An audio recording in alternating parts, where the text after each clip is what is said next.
Corpses in Colombo, a Sri Lankan cozy mystery novella by Nadishka Aloysius. Chapter 3. The multitude of vehicles parked outside the Malwaters' residence almost hid the entrance from view, while a harried-looking security guard attempted to direct traffic away from the large wood and iron gate. "We'll get off here," I said as I paid the taxi driver. "Wow," Vino whispered beside me. "Just look at this place. It's a mansion." A curved, tiled walkway, flanked on either side by a well-kept lawn, led to the three-story house. I stayed in the center of the path to avoid the dozens of small oil lamps that marked the way. Three deep steps rose towards the double front doors, which were open wide. Floor-to-ceiling glass walls allowed us to glimpse the crowd gathered within. "I hope we can find Mr. and Mrs. Malwatta in all this," Vino muttered as we accepted fluted glasses filled with an amber liquid from a passing waiter. "Do you recognize anyone?" I asked in return.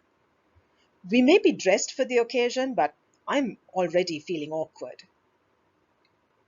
The open-plan hallway was a riot of color and perfume, as ladies in sari or evening dress and gentlemen in button-down shirts and trousers mingled and flowed around us.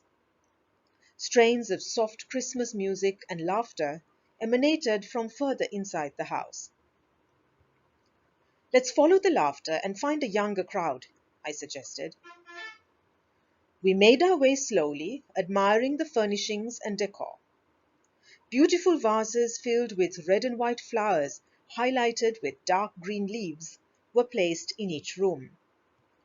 The seasonal decor, too, followed a similar theme with candles, garlands, wreaths, and ornaments covering various surfaces and walls throughout the house.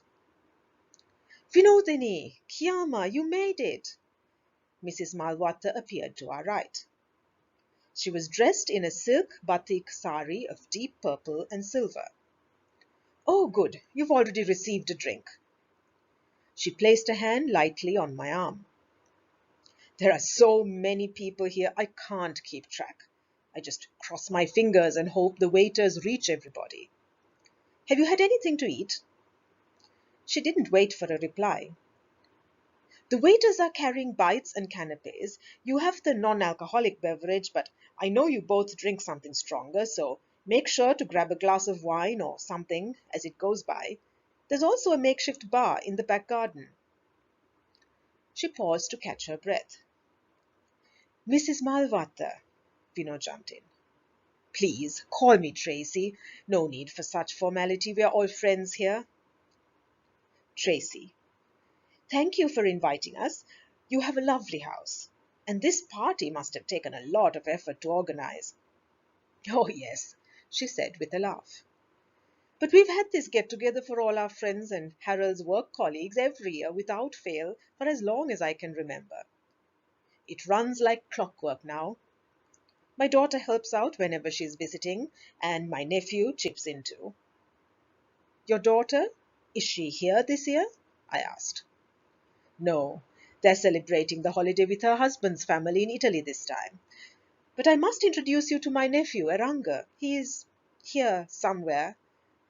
She leaned in and whispered, "He's even organized a few games this year. He wanted me to buy 2 dozen paper cups and packets of small bells." "That should be interesting," I said. "Anyway, girls, it was lovely chatting with you. I will try to find you again before dinner. That should be served at about 10 o'clock. The buffet tables are set up in the back garden." With that, she moved off. I looked at Vino. "Shall we?" Vino and I soon realized the guest list was far from ordinary. Vague with faces and names at the best of times, I kept nudging my friend every few minutes with, "Is that?" Leading political figures, academics, actors, and sports personalities dotted the rooms of the Malwatta mansion. We found a vacant spot by a large potted plant and lingered to observe the drama around us. That couple by the piano. Vino looked like a ventriloquist. The lady in the black, maroon, and gold Indian Khalida dress. She's the famous beauty queen turned film star. You know the one. I read in a tabloid that she was seen at a major five-star hotel frolicking by the pool with a certain older businessman in his 70s. I stared at her. This is very unlike you, Vino. You rarely gossip. And tabloids? When did you start reading those? She shrugged. I browse Facebook in my free time and these things pop up. Anyway, apparently, she was photographed again at the same pool the following weekend with that old gent's 20-something-year-old son. I spluttered and almost choked on my drink. My eyes must have looked like dinner plates. Don't stare, she hissed, but continued in the same undertone. Talking of older men, I also read about one very helpful person who owns many luxury apartments in town. He rents them to his daughter's single friends. She paused for effect. And then drops in unannounced to check if everything is okay after 9 o'clock in the night. I laughed so hard, tears pricked my eyes. You should start a side business as a stand-up comic. And if I spoil my dress by spilling this drink because of this sudden urge to comment on high society, you pay the dry cleaning bill. What can I say? Running a rubber plantation in the middle of nowhere can be uneventful. The music changed just as I opened my mouth to respond. The instrumental renditions were replaced with the opening bars to All I Want for Christmas Is You. That's more like it, I said, as I nodded to the beat. Do you recognize anyone that we can actually go and speak to? How can I recognize anyone here? You're the one who lived the high life in Colombo until recently. I waved my hand. Details. You know me, can't keep track of people and places. A high-pitched laugh rose from the crowd occupying the sofa to our right. It was a group of revelers, about our age, who were trying to huddle for a selfie. I really should carry my selfie stick around with me, squealed the voice. You never know when it may become an essential item. Come on, let's try that again. I'll share it on all my accounts as soon as we're done, and you guys must tell me your social handles so that I can tag you all. I caught Vino's eyes and suppressed a laugh of my own. Trying a little too hard to be an influencer, methinks, she commented as we watched the scrum. One of the men rose from the group and announced that he would order another round of drinks. Vino nudged my side. Ooh, British accent. One Andy in a lifetime is enough, thanks, I countered, as the man sauntered towards us. He sported a stubble beard and wore an unbuttoned, lightweight navy blue blazer over t-shirt and jeans. Unexpectedly, he froze a few feet before us and stared at the wall over our heads. I followed his gaze. He winked and said, Mistletoe. I raised an eyebrow. Plastic. He extended a hand. Hi, I'm Joshua Kramer, Eranga's friend from school. I've been at a lot of these do's, but it's the first time I'm seeing you. New in town? In the background, Mariah Carey was replaced by Kelly Clarkson. Beside me, I heard Vino singing Alone on Christmas Day as she pretended to survey the room. I trod on her foot. She ignored me. You heading to the bar? She asked him. I'm Vinodhini, this is Kiyama, and we are from out of town.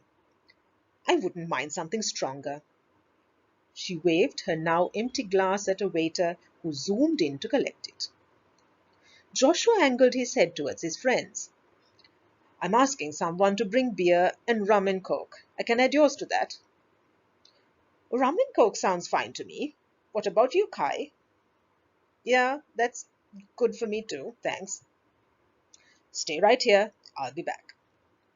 With that, he moved into the crowd. Vino rotated her ankle. Like, ow, you're in heels, girl. No matchmaking. I'm taking a break from entanglements. When a heartthrob stares at the mistletoe hanging over your head, she replied, you play along. Have some fun. I sighed. Well, we're only in Colombo for another day. I guess I could. I ran my gaze over the crowd. While we wait for Joshua and the booze, anything else to keep us entertained? I thought I saw one of the bigwigs of Parliament holding court in the next room. Ancient news. I also saw that rugby player who literally threw his weight around that bar a couple of months ago. In the photos, the place looked like a hurricane tore it apart. I looked at her in concern. Where are all these people getting invitations? I doubt the Malvattas hobnob with that type of person. She shrugged. If things get out of hand, the politicians' security detail can march the troublemakers out the door. May as well give them something useful to do. The music changed again, and I recognized the opening chords for Shakin' Stevens' Merry Christmas, Everyone. This takes me back to my childhood. These songs are catchy. Great playlist. I wonder who's in charge of the music. Vino mused out loud.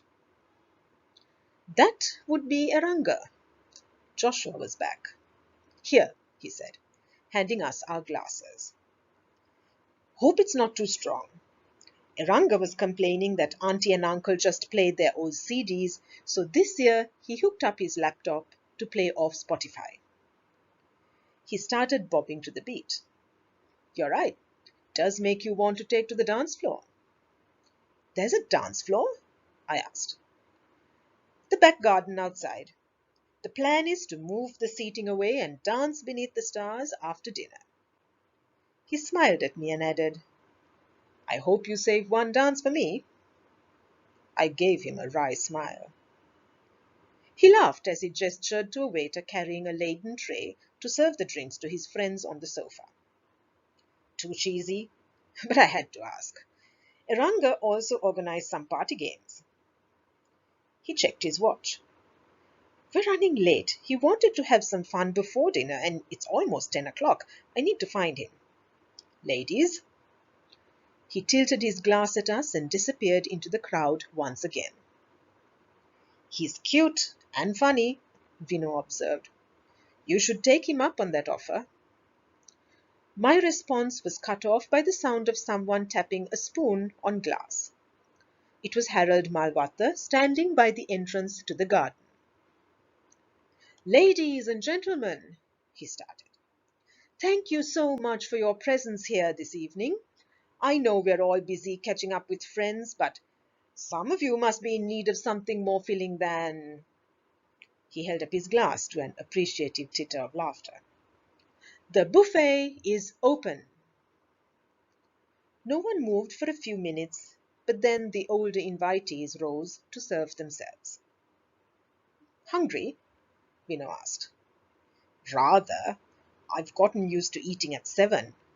And Joshua was right. This is a bit strong. We joined the queue. You want to sit in here or outside? Wherever there's less people.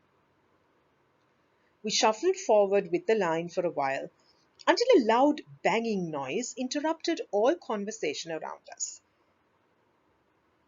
It was coming from the other end of the house.